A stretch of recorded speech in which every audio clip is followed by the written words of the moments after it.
राजमणि यादव के अब की जीतई हा, माथे तिलक लगई हा, इनके प्रधान बनई हा, अब की प्रधान बनई हा।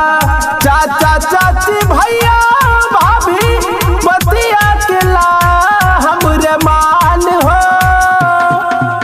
कि बीरबलपुर देव पार की कुर्सी पर भैया के बैठई हा, इनके प्रधान बनई हा, अब की प्रधान बनई हा।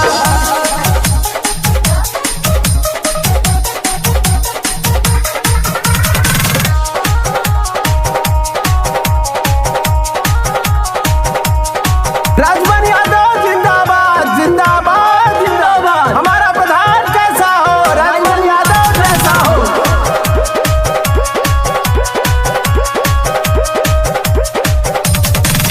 गौआ में भैया के बाटे बोलबाला, भाई के जैसन नहीं केहू दिल वाला,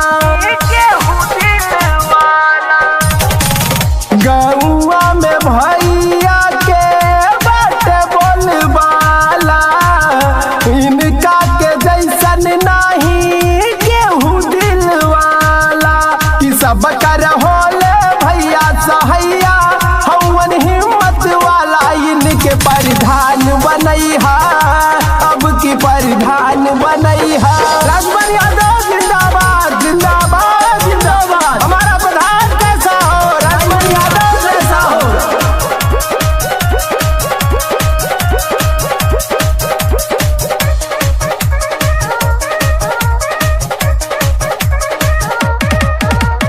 पंद्रह अप्रैल तू बुथवा पे जाके कैमरा निशानवा पर मुहर लगा के,